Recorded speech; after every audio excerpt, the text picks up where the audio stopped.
Vamos a comentar todos estos asuntos con nuestros tertulianos, con tertulios compañeros de los lunes. César Sinde, ¿qué tal? Buenas tardes. Buenas tardes, Javier. Encantado de tenerte aquí, como siempre. Muchas Juan gracias. Berga, ¿qué tal? Buenas tardes.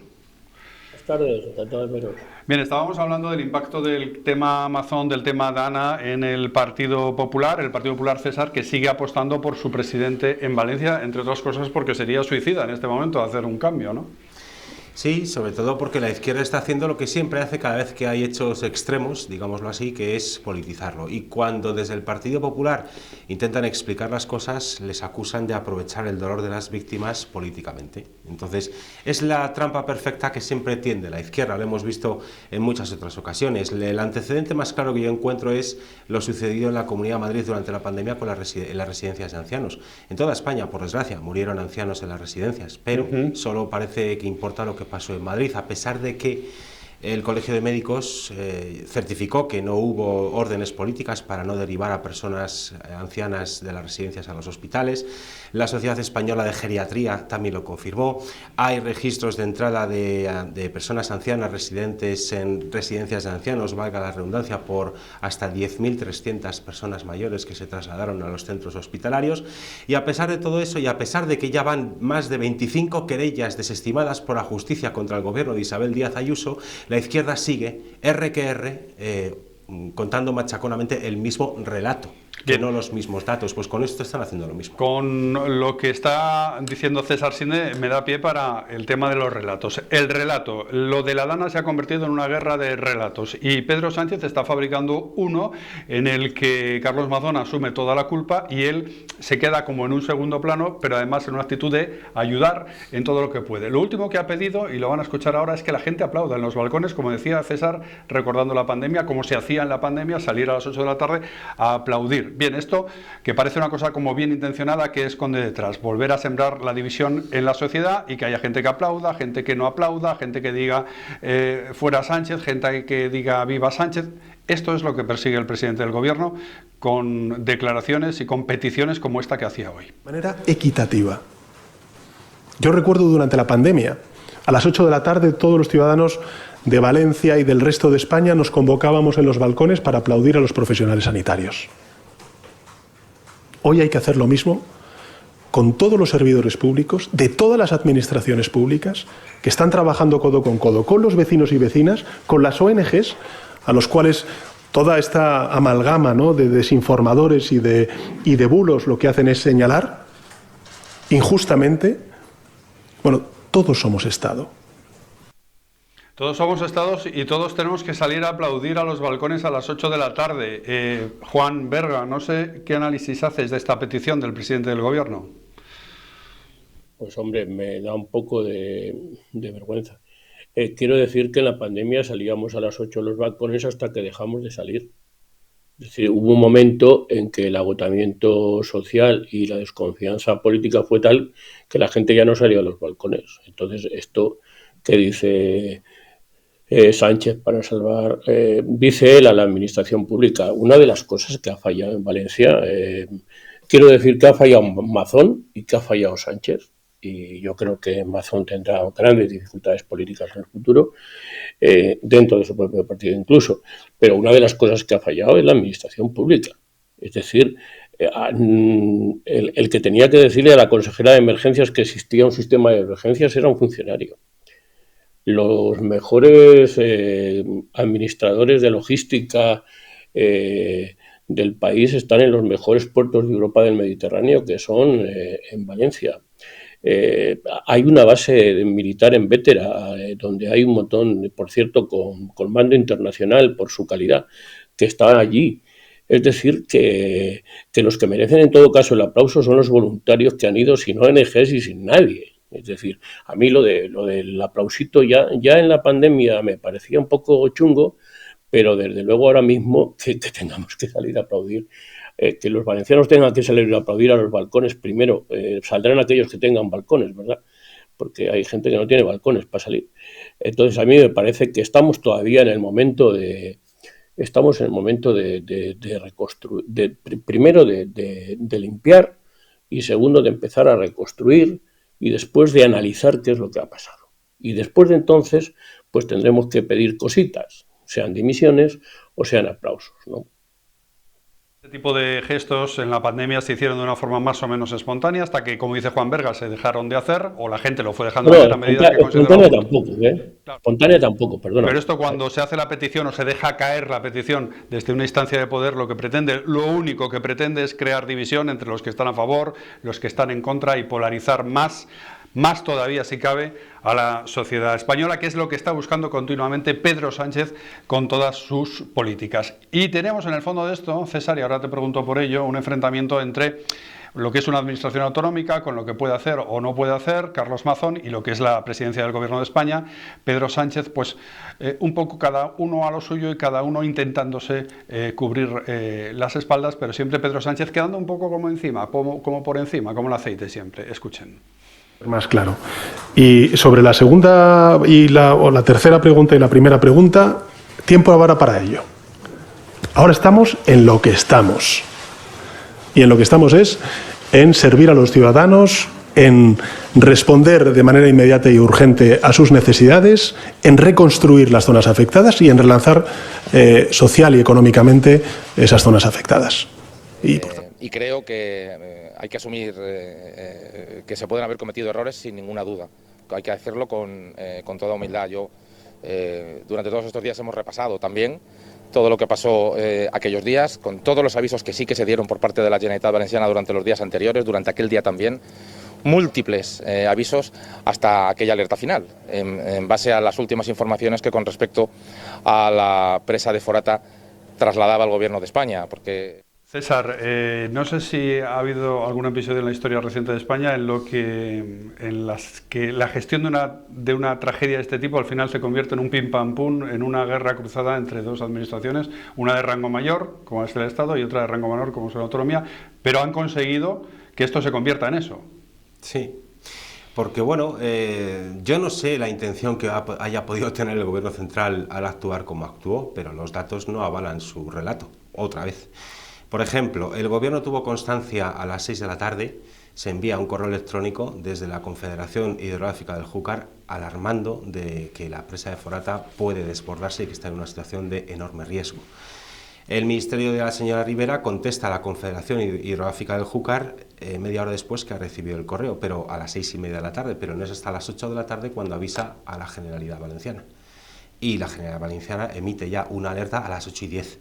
10 minutos después de ser alertado por el Gobierno central. Entonces, ese decalaje de 10 minutos que se le echa en cara a la Generalidad Valenciana, lo puedo entender si ponemos el nivel de exigencia tan alto, pero ¿por qué no ponemos el nivel de exigencia tan alto en que el Gobierno central tardase en contestar 2 horas un mail enviado por la Confederación Hidrográfica del Júcar? Es decir, a quien tarda 2 horas no decimos nada, a quien tarda 10 minutos le montamos una manifestación.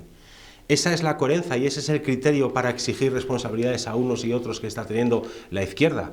Yo, insisto, puedo entender que se exija la máxima eficacia, pero entonces que se le exija a todos. Y como ninguno ha tenido la máxima eficacia, pues entonces habrá que empezar a ver los detalles, los matices, los medios que dependen de cada una de las administraciones, la capacidad de actuación que tiene una administración autonómica frente a todo un gobierno de toda una nación y, sobre todo, ya no es lo que pasó el martes 29 de octubre. Lo más grave es lo que lleva sin pasar en los últimos 20 años en cuanto a labor de prevención, en cuanto a labor de construcción de infraestructuras hidráulicas y en cuanto a labor de mantenimiento de los ríos para evitar las inundaciones o minimizarlas. Y eso es competencia exclusiva e ineludible del Gobierno central. Y tenemos documentos que avalan que el Gobierno central, por imponer o por dejarse llevar por una ideología radical ecologista, ha hecho dejación de funciones en cuanto a la construcción de infraestructuras hidráulicas en toda la zona de Valencia y en cuanto al mantenimiento de los ríos para minimizar o evitar las consecuencias de las inundaciones, y eso es competencia hidrográfica del Júcar. Estos días hemos sabido que la Confederación Hidrográfica del Júcar estaba tramitando la reforma de sus oficinas cuando ocurrió la Dana, pero no estaba tramitando de los 52 millones de euros que tiene de presupuesto, no ha ejecutado ni el 2% para evitar inundaciones en la cuenca hidrográfica de Valencia. Por tanto, ahí se ve. Entonces, si somos exigentes, seámoslo con todos y con el mismo rasero, pero no con unos mucho y con otros poquito. Que había además obras que estaban siendo avisadas y puestas en valor desde hace ya más de 4 o 5 años, como que había que hacer sí o sí para que pudieran evitarse tragedias como esta. Pero decía César lo de la manifestación y cómo la gente al final se ha echado a la calle. con el tema de la Dana, pero focalizándolo todo, como este sábado en Valencia, en Mazón, en la responsabilidad del presidente de la Comunidad Valenciana, hasta el punto de que hubo grupos de personas por allí que iban con pancartas que se salían un poco de la consigna oficial, con pancartas en las que se pedía la dimisión de Sánchez, y van a verlo ahora, pues tuvieron que irse allí, incluso pidieron ayuda a la policía para poder expresar su opinión y poder expresar sus matices a la marea reinante, pero se tuvieron que ir de allí finalmente. Bueno, la manifestación de hoy, la se ha organizado, ¿la habéis organizado vosotros? Ah, pues es que se ha organizado, ¿puedo hablar? El organizador ya ha hablado, da igual. A ver, Juan Berga, te quiero preguntar sobre este tema de las manifestaciones de la izquierda, ¿cómo se organizan? Es decir, ¿se hace una consigna oficial, una especie de encuadre, y quien se sale del encuadre no puede participar, o cada uno puede ir con su punto de vista? ¿Cómo se hace esto? Vamos a ver, hay un principio de la comunicación que dice que el que pone el escenario es el dueño del espectáculo. Entonces, el que organiza el escenario es el que organiza la manifestación, y esa manifestación se organiza y punto. Si es que el problema no es este. El problema no es que entren o no entren los que quieren. Es que el que crea que solo Mazón va a salir perjudicado por esto, es que entiende poco de política o casi nada. Es decir, los relatos van a ir intentando clavar a unos u a otros. Yo recuerdo, lo digo como ejemplo, cuando entre el desastre del metro de Valencia y la llegada al gobierno de la izquierda, transcurrieron 9 años. Quiero decir con esto que no son las manifestaciones los que van a determinar el futuro. Lo que van a determinar el futuro son las respuestas que sean unos y otros capaces de ofrecer y de dar.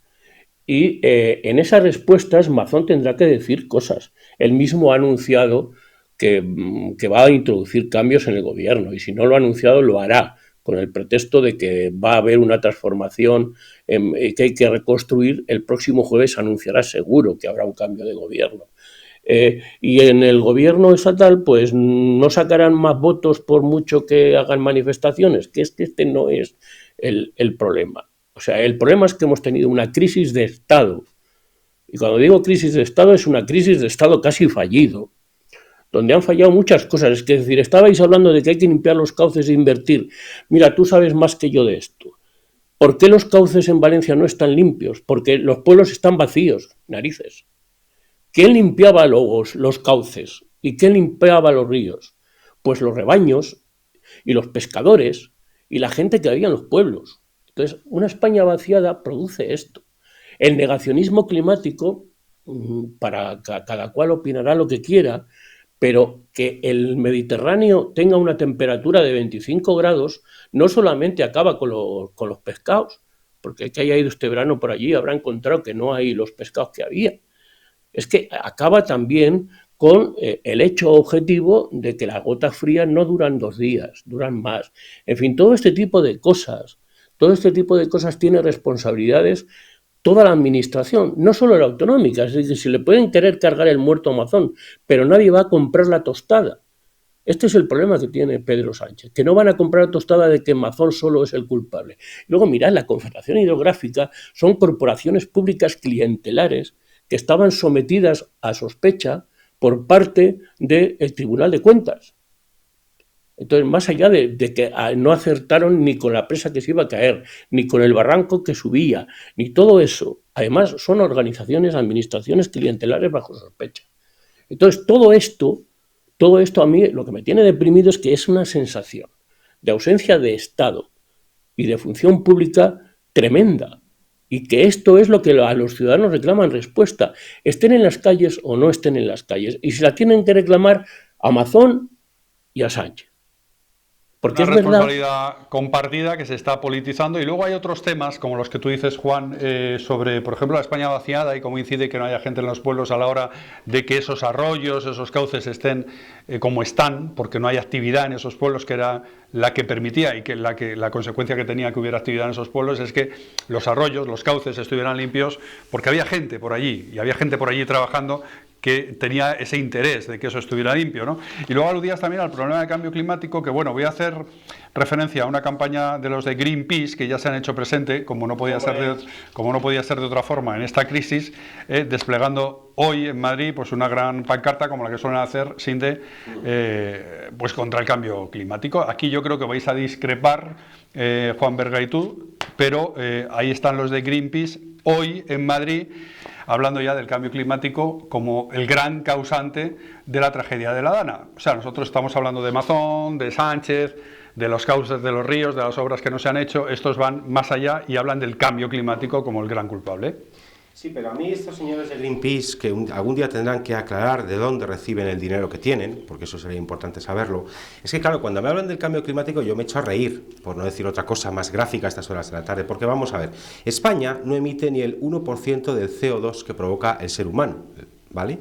A su vez, el ser humano no emite más del 5% del total del CO2 que llega a la atmósfera. El 95% del CO2 que llega a la atmósfera lo emite el propio planeta a través de sus volcanes, incendios, etcétera. Por tanto, a mí que me demuestren que el 5% del CO2 emitido por el hombre es el que causa el cambio climático y el 95% del CO2 que emite el propio planeta no causa el cambio climático. Y cuando nos vienen con estas milongas del cambio climático, sí, digo milongas, ¿por qué? Porque tal y como lo usa la izquierda sobre todo, es absurdo, es que España no emite ni el 0.0005% del CO2 total que llega a la atmósfera. Por tanto, si aunque aquí hiciéramos caso a pie juntillas a todo lo que dicen los apóstoles del cambio climático y dejáramos de emitir un solo gramo de CO2, la temperatura del Mediterráneo no iba a variar ni una sola centésima de grado, porque esto es una política que tiene que ser a nivel mundial, suponiendo que fuera cierto lo que ellos dicen. El cofundador de Greenpeace, que ahora está marginado de todos los foros internacionales y no se le da voz, pero que por redes sociales lo anda explicando, te dice que es una estafa, tal y como se está empleando el cambio climático, que no es así. El cofundador del canal del tiempo de la CNN, un canal próximo al Partido Demócrata norteamericano, también hace unos meses tuvo una intervención magistral en la propia CNN donde desmontaba todas estas tesis del cambio climático tal y como se está usando. El cambio climático viene muy bien para exigir o para imponer unas determinadas políticas que son antieconómicas, que suponen pérdidas de miles de puestos de trabajo para miles de personas, con la excusa, lógicamente, de proteger el medio ambiente, porque ¿quién en su sano juicio va a estar en contra de proteger el medio ambiente? Pero esas políticas que quieren aplicar en realidad no protegen al medio ambiente y a lo que nos llevan es a una pobreza económica y a un decrecimiento industrial y económico sin paliativos, y contra eso hay que luchar. Juan, yo creo que, no sé, igual estás de acuerdo con el señor Sinde en estas alocuciones que ya conocíamos sobre el cambio climático, porque tú sí que crees que el cambio climático influye notablemente en fenómenos como lo que hemos vivido en Valencia estos días. Bueno, empezaré diciendo que llamar al señor a César no porque no sea un señor, que lo es, sino porque es un amiguete al que conozco. Bueno, ya no tanto. Entonces llamarle de usted casi me sabe mal. Pero no comparto algunas cosas con él y él las imagina. Una cosa es que existan ejemplos nítidos y evidentes de cambio climático, y otra cosa es la última parte de lo que decía César, y es cómo se gestiona las políticas contra el cambio climático.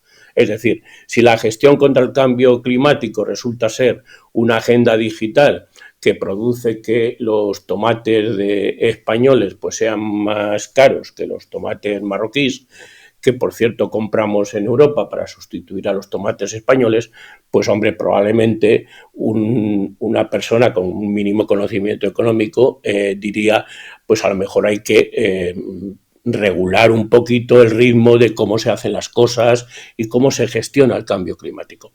La pancarta de hoy en Madrid, estos de Greenpeace, que siempre ponen pancartas y tal, no es por la Dana, es porque hay en Kabul una reunión donde se va a constatar pues una cosa que todo el mundo sabe, y es que la temperatura del planeta frente a los intentos de reducción pues va a aumentar un 1,5% grados este año. Bien, pues ya está. Este es el problema. El problema que tienen ahora mismo, por ejemplo, que tenemos con el cambio climático, es primero algunas medidas que están produciendo, por ejemplo, que en Alemania, que estaba muy carbonizada y que habían tirado del carbón estén en una situación, y el automóvil esté en una situación muy delicada. Tenemos la paradoja de que en España no queremos las nucleares, pero mandamos a darle un premio a una ministra que ahora tiene que estar a favor de las nucleares, porque las nucleares han sido declaradas verdes. En fin, todo ese tipo de follón que hay en el mundo sobre el cambio climático no puede hacernos ignorar que es verdad que hay cosas que han cambiado. Hombre, y que mis nietos van a vivir en un desierto. Es decir, y que cuando por aquí pasó la Filomena, pues dejó una barbaridad que todos recordamos. Es decir, hay cosas que están pasando. Es que otra cosa es la manipulación política de las cosas que están pasando. Y ahí es donde César encuentra el punto fuerte de su razonamiento. Es decir, se están haciendo discursos políticos probablemente innecesarios frente a un hecho objetivo. Y es que, a ver, usted va a Galicia y no encuentra pulpo muchas veces o mejillones o sardinas gallegas porque resulta que se van al mar del norte porque el mar está más frío. Entonces, estas cosas pasan.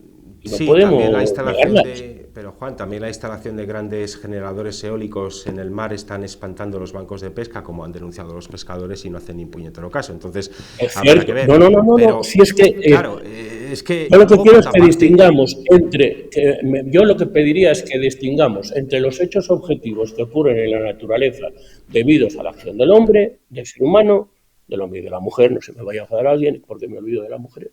Es decir, una cosa es este hecho objetivo y otra cosa efectivamente es cómo gestionamos esto. Es decir, y hay veces que se puede gestionar en bonito, en cosas glamurosas, y hay otras veces que no se puede.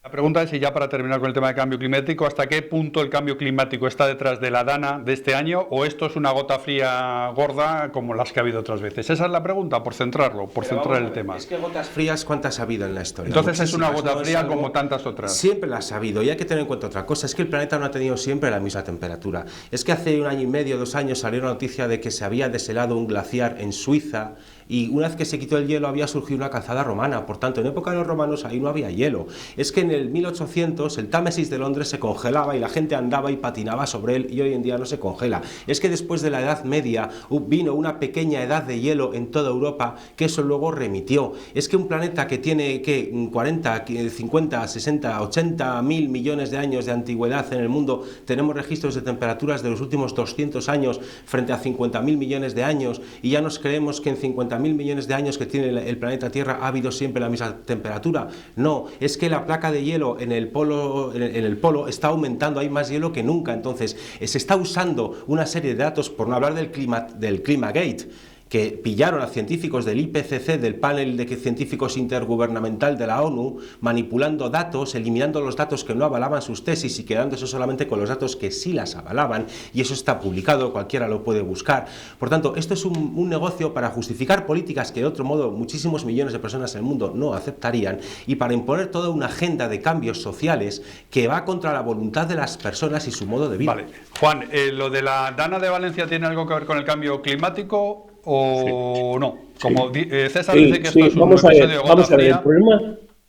El problema de la Dana no tiene que ver con el cambio climático, pero el problema del desastre de la Dana tiene que ver con un modelo productivo. Vamos a ver si nos aclaramos. Mirad, como sabéis, soy aragonés. Cuando el Biescas es arrasado por una avenida, una de las cosas que se presentaron en el juicio en defensa de los planificadores es que el retorno era de 500 años. Es decir, ese barranco no iba a volver a negarse en 500 años cuando se dio la licencia al camping. Ahora mismo, en muchos de los sitios donde se ha construido, la tasa de retorno es de 5 años. Es decir, hombre, algo podríamos haber hecho para evitar, como modelo productivo, que perdiéramos tantas vidas, no para evitar la Dana ni para evitar la gota fría, sino para no poner casas allí donde sabemos que dentro de 5 años va a haber una avenida. Entonces, yo creo que esto es importante. Y luego también es verdad una cosa, es decir, que esto lo han dicho los meteorólogos, y yo confieso que de meteorología, ideas pocas, pero han dicho los meteorólogos, si tenemos una borrasca al mismo tiempo que una depresión en el Mediterráneo y una borrasca en el Atlántico, la depresión del Mediterráneo durará más que antes. Bueno, pues ya está, pues ya lo sabemos. Pues vamos a dejar ahí el tema. Hay un debate aquí interesante que hoy han ejemplificado muy bien César Sinde y Juan Berga. Es el cambio climático el causante de la Dana de Valencia, porque hay gente que dice que sí, hay gente que dice que no, que esto es una gota fría gorda, muy gorda, pero que es una gota fría como tantas que hay en la zona del Levante a lo largo de la historia. Bueno, ya os voy a ir despidiendo y también quería comentar con vosotros un pequeño apunte sobre este rifirrafe continuo, porque se llevan a matar Yolanda Díaz y Irene Montero. Irene Montero ha sacado un libro y en el libro dice que Yolanda Díaz pidió histérica a gritos su dimisión del Consejo de Ministros cuando salió lo de la ley del sí es sí. Y además dice en el libro Irene Montero que el mayor error político de Sánchez ha sido colocar a Yolanda Díaz al frente de ese ministerio en el gobierno de España, vaya.